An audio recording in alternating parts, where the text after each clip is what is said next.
My neighbor, Mr. Smith, stopped at the mouth of our driveway and told me to take a walk with him. Wait, Mr. Smith died 2 years ago. Submitted by Tasha. If you have a 2-sentence horror story you're dying to share, send us an email and share your story at SomethingScary@Snarled.com. Hi, I'm Blair Bathory, and this is the Something Scary podcast. Thank you so much for being here. Whether this is your first time or you're one of the brave souls who join us every week. Sometimes, evil doesn't show itself. It hides in the quiet places, possessing familiar faces and whispers when you're alone. It feeds on fear, doubt, and the things you don't want to see. But beware of what you ignore, because some evil grows stronger when left unseen. First, she is not my mother, followed by Smiles Hiding Horror, the tale of Annabelle the Doll. And finally, in our last story, the house wants him. And a quick reminder here to check out our merch store. We've got some scary summer items just in time to hit the beach, the campfire, or wherever you're headed this summer. So go to SomethingScary.com to check out all our cool new merch. And if you got anything, send a picture and we might post on our social media. Also, make sure you follow us on Spotify or wherever you listen to our podcasts, and subscribe to our YouTube channel at Snarled. That's SNARLED, and let us know what you think and what kind of stories you'd like to hear from us. Or send a 2-sentence horror story and we might read that on the podcast. Thank you so much for listening and watching. We are so incredibly grateful for all of our listeners and fans from around the world. So, want to hear something scary? The evil we let in. Sometimes, the most dangerous spirits wear familiar faces, like in this story inspired by Derry.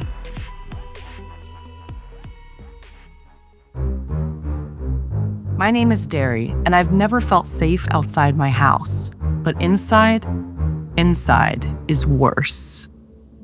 School's no escape. It's a runway show for kids who care more about brands and perfect hair than normal people. I wear my ponytail tight, my school uniform neat, my Jordans basic but clean, trying to blend in. Still, I feel like a smudge on their perfect mirror. I'm not pretty enough, not loud enough, not rich enough, just not enough. At home, things are quiet, not peaceful, quiet like a held breath. My mom and I don't talk much. She brings me food, but never asks what I'm doing. She smokes her cigarettes in the living room, where the air is always sour. We live like strangers on parallel tracks, close, but never touching. But one night, things shifted. I was drawing in my room like always, headphones on but not playing music, just to pretend. I heard her laughing with her friends in the living room, drinks clinking, smoke curling. Her voice was loud, animated for once. I cracked my door. They were telling stories, creepy ones. My mom's friend said she used voodoo on her cheating boyfriend, a spell that made him crash his car, and he died. No one ever found out. She laughed like it was funny, like murder was a secret joke between them. I asked my mom later if that friend had ever tried voodoo on her. Nah, she said, not even looking up. She's good people. Then she added, but when I was a baby, someone did a spell on me, tried to take my blessings. She said it like she was telling me what time dinner was. A curse? I asked. Did you try to get it reversed? She just shrugged. She didn't get everything. Some blessings stayed. That's my life. That night, I couldn't sleep. I didn't know what scared me more, what she said, or how calm she was saying it. October rolled in, my mom's birthday month. For some reason, she was happier, lighter. She curled her hair into slick finger waves, put on a black dress and heels, and painted her nails blood red. She looked sharp, like a knife. The party was loud, music thumping, laughter bouncing off walls. My uncle came drunk, but calm for once. My sister showed up with gifts.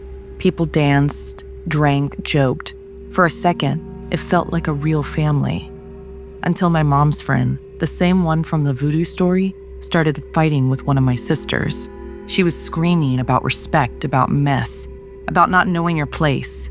It got ugly fast. My mom watched them with blank eyes, like they were bugs crawling on her walls. Then she stood up, and her eyes went black. I don't mean angry, I mean black.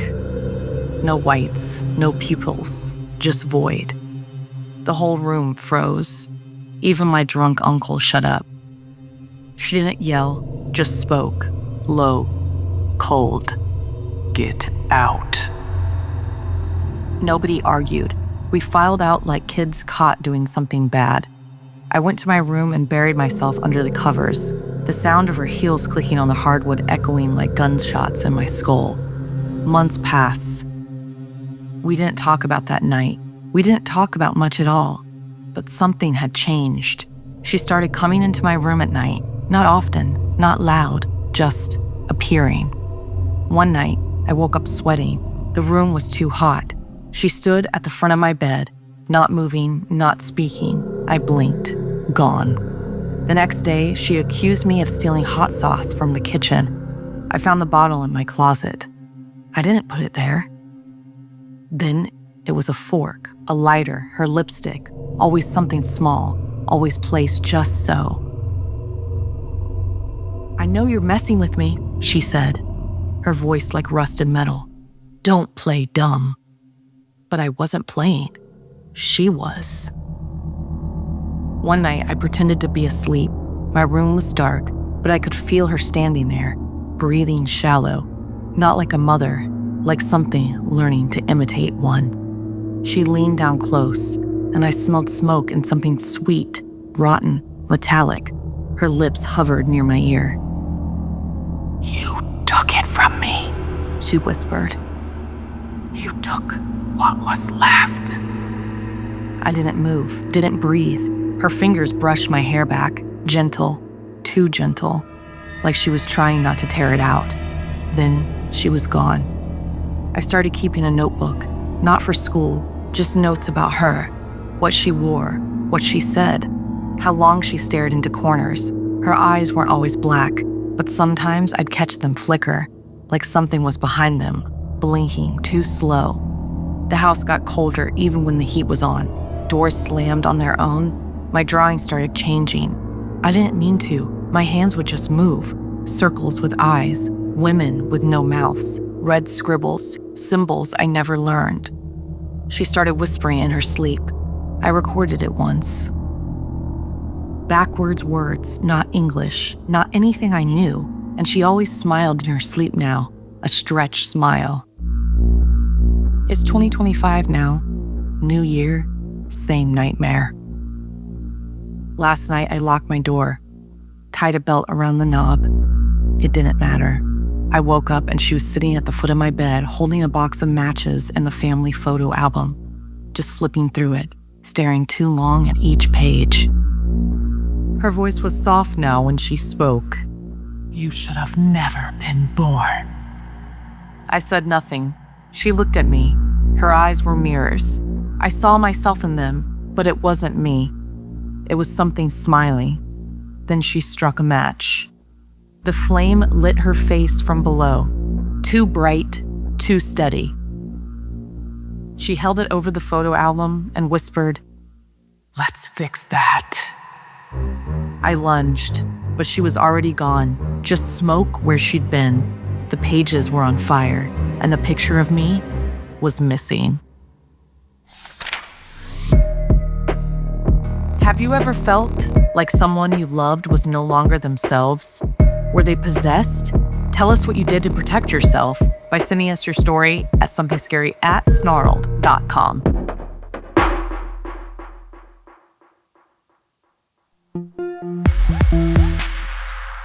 And now it's time for something from one of our listeners.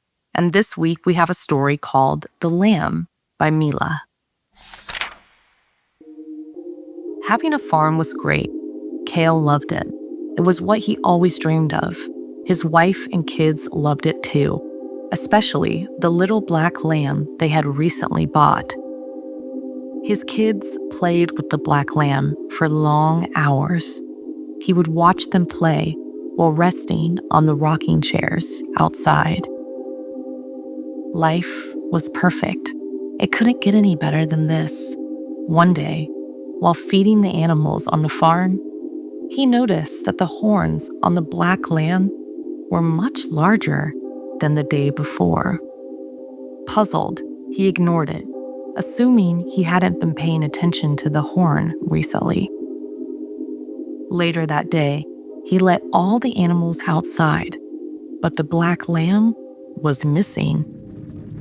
He went inside the barn to look for it, and there it was, right where he had left it that morning. But once again, the lamb's horns were even bigger than the day before, and now so large that it could no longer stand. He knelt down to take a closer look. The horns were covered with carvings, strange writings and symbols. One looked like an upside-down star. He stared into the lamb's eyes, and they didn't look right. They were like the eyes of a snake, black and red veins spread around them. Worried and unable to explain what was happening, he called the town's priest to take a look. When the priest arrived, he said a demon had possessed the lamb and that it must be killed before the demon could escape. Later that day, they killed the lamb. Sad, the children stayed in their rooms all day. He felt terrible, but was glad the demon was gone. That night, while sleeping next to his wife, his daughter came into their room, jumping with joy. "What's going on?" he asked. "Daddy, it's back! It's back! The lamb is back!" she said. Creeped out, he followed her to her room, only to find something he never imagined. It was his son, with horns growing out of his head. Thanks, Mila, for sending us this scary story. This is a very unusual one. What do you suppose happened, and why did the boy have horns? Let me know your theories and send us an email if you have any stories you'd like me to share on the podcast. SomethingScary@snarl.com.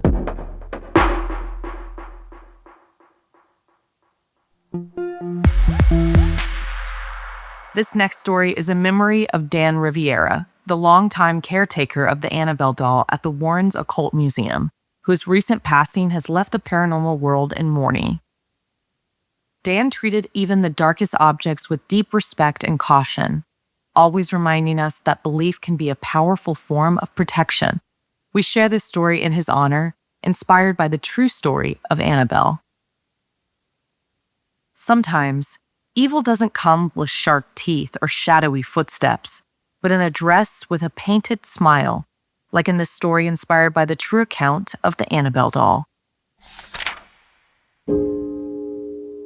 It was 1970 when Donna got the doll, a Raggedy Ann, soft and cheerful, wrapped in birthday paper and ribbon.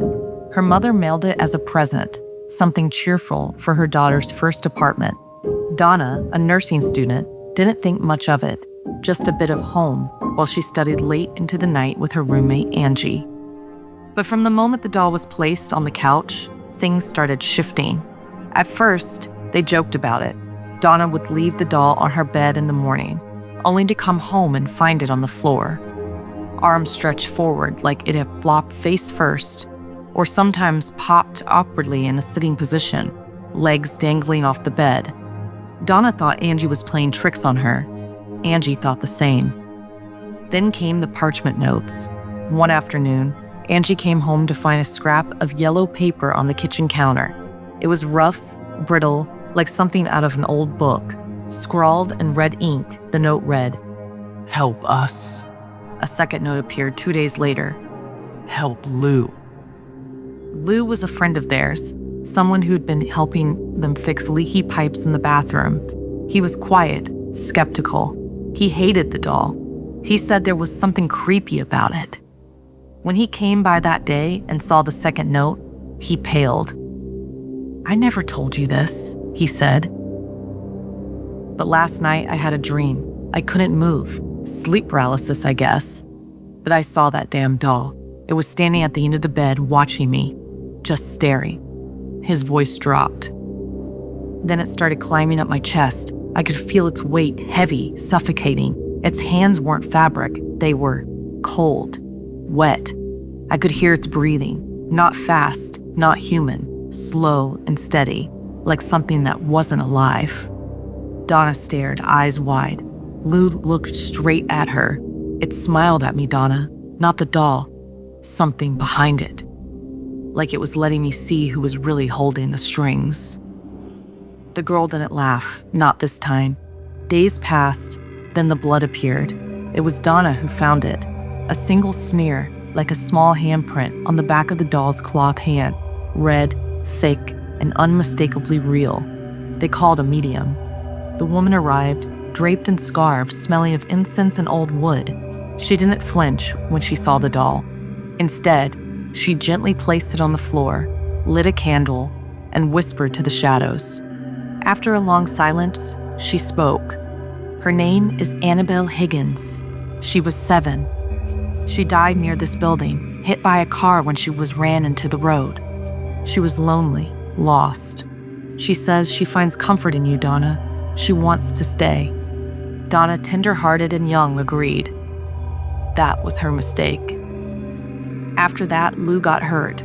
He came over one afternoon, angry and tired. Said he had another dream, that this time he woke up with scratches on his chest, deep ones, as if he'd been clawed. He blamed the doll, screamed at it, and demanded they throw it away. That night, he was found unconscious in the apartment hallway.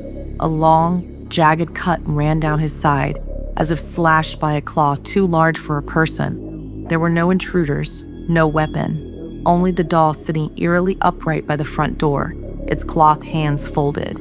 That's when Donna and Angie called the Warrens. Ed and Lorraine Warren had seen evil before. They'd faced haunted houses, cursed artifacts, even exorcisms. But when they arrived at the small apartment and laid eyes on the doll, Lorraine stopped cold. She didn't go near it. She stood at the edge of the living room, fingers trembling slightly at her side. "Don't touch it again," she said to Donna. Eyes locked on the doll.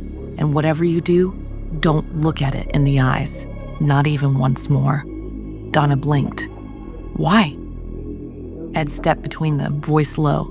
"Because that's not a child's spirit. It's not Annabelle. It never was." He stared at the doll as if it might twitch. "She mimics. That's how it gets close, like a spider pretending to be silk." Lorraine whispered something under her breath in Latin, then turned away. "It's looking for a host." The notes, the dreams, the scratches, these aren't warnings, Ed said. They're steps. It's gaining ground, it's manipulating you, weakening your will. Donna broke down. She wanted it gone, now. The Warrens took the doll. They sealed it in the backseat of their car, said a prayer, and began the drive back to their home in Monroe, Connecticut. But even then, the doll wasn't done. The brakes failed once on the freeway, sending them skidding into a narrow shoulder. Twice, the engine cut out entirely. When Ed checked the mirror, the doll had shifted. Once turned around the window, then toward the back seat, as if it had been watching traffic. By the third stop, it was facing backward, button eyes staring directly into Lorraine's. Lorraine refused to touch it. "Do you hear that?" she asked suddenly. Ed turned down the radio. From the back seat, a whisper. Not spoken aloud, but inside the car, inside her head. A raspy voice. "She said yes." Ed slammed the brakes. Lorraine clutched her cross. He had to sprinkle holy water over the doll just to make it stop vibrating in its seat. When they got home, the Warrens placed it in their occult museum behind a pane of thick glass, secured with binding prayers and sacred relics, a hand-carved sign with nails to the front. Warning, positively do not open. But it's not just a relic behind glass. Not really. Visitors report strange feelings when they get too close. Goosebumps, nausea. One man laughed at the sign, tapped the glass, and joked about the legend. He died in a motorcycle crash later that day. Lorraine always insisted the doll didn't just contain evil, it channeled it. As if the glass wasn't containing the demon, only distracting it, keeping it entertained, for now. Because some say the doll moves when no one's looking. Some say you can hear scratching late at night from inside the case. And some believe that if you stare too long into her button eyes, you'll feel something staring back. So the next time you see a doll like that, soft, smiling, harmless, remember, sometimes demons don't need snarling teeth or horns. Sometimes they only need your pity. Because possession doesn't begin with fear, it begins with an invitation. And Donna had already said yes. If you found a doll in your home that started moving on its own, would you keep it or burn it? We know so many of you have creepy doll stories, and we'd love to hear from you. Also, please send us your pictures if you had them by sending us an email at somethingscary@snarled.com.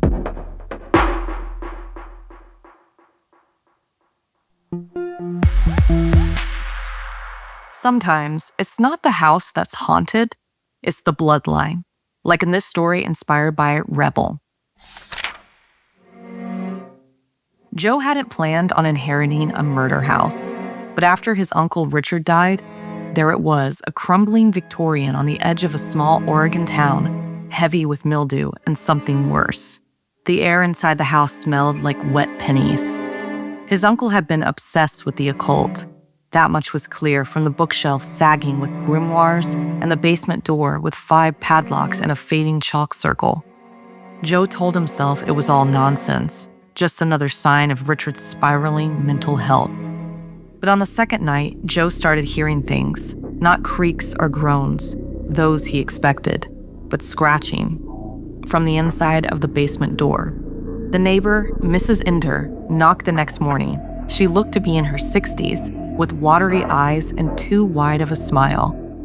"You shouldn't be here alone," she said, pushing a Tupperware of lemon bars into her hands. "Your uncle was sick.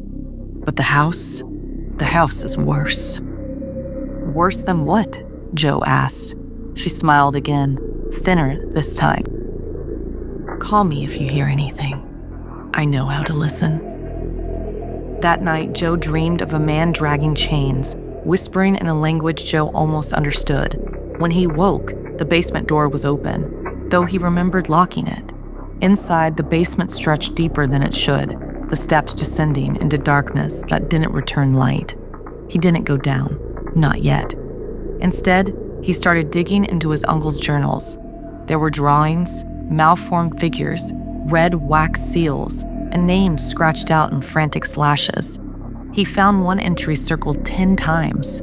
"It wears his face. It won't let me leave. Basement must stay sealed. I am not me."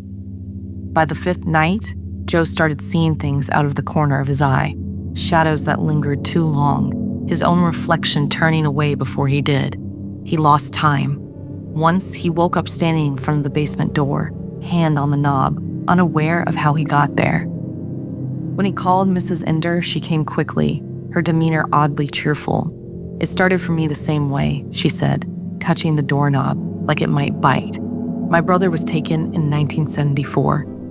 They said it was a serial killer, but his body was found locked in his own house, every bone broken." "What is it?" Joe asked.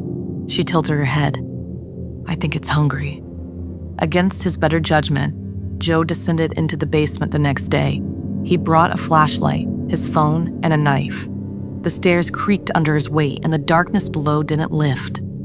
His flashlight flickered, caught on symbols painted on the walls. some in chalk, others in what looked like blood. Photographs were pinned up, curling at the edges.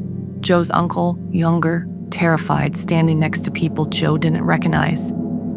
At the far wall was a locked metal box. Behind it, a whisper. "Joe." He froze. The voice sounded like his mother's, though she'd been dead for years. When he touched the box, it was warm. He turned and saw someone in the corner, himself, pale, grinning. But when he blinked, it was gone. Joe ran. Upstairs, he called the police. When they arrived, the basement was empty. No photos, no symbols, no box. Just dust. The officer eyed him like he might be on something. Mrs. Ender arrived shortly after. "It plays with you," she said. "It erases what you find, makes you doubt it ever happened. That's how it gets in."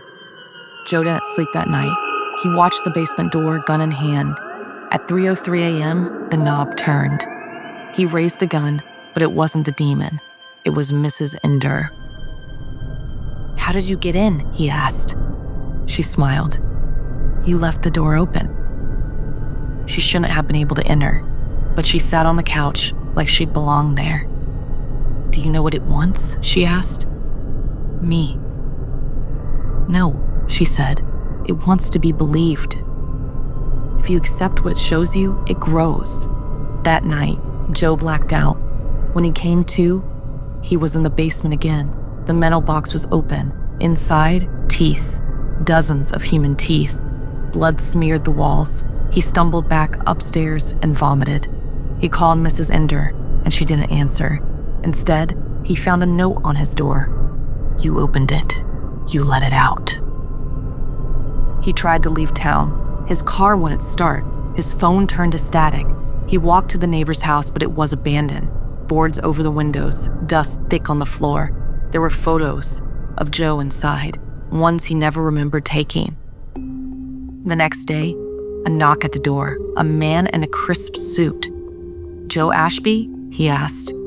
"We received your call about the house. We handle unusual objects." Joe didn't remember calling anyone, but the man entered anyway. "You're the third to inherit this place," the man said. None of them made it longer than 2 weeks.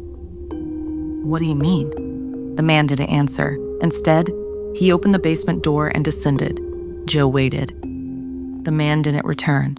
That night, Joe dreamed of the man, now with black eyes, whispering in the same language. When he woke, Joe was smiling. His reflection kept smiling even after he stopped. The doorbell rang. Mrs. Ender stood there, eyes rimmed in red. "You let it out," she said again. Joe stepped aside. "I know." Behind him, the basement door creaked open. What if the thing inside the basement wasn't locked in, but waiting? What would you do if you lived in a house like this? Do you think you would have a choice in how things played out? Or was Joe's fate sealed?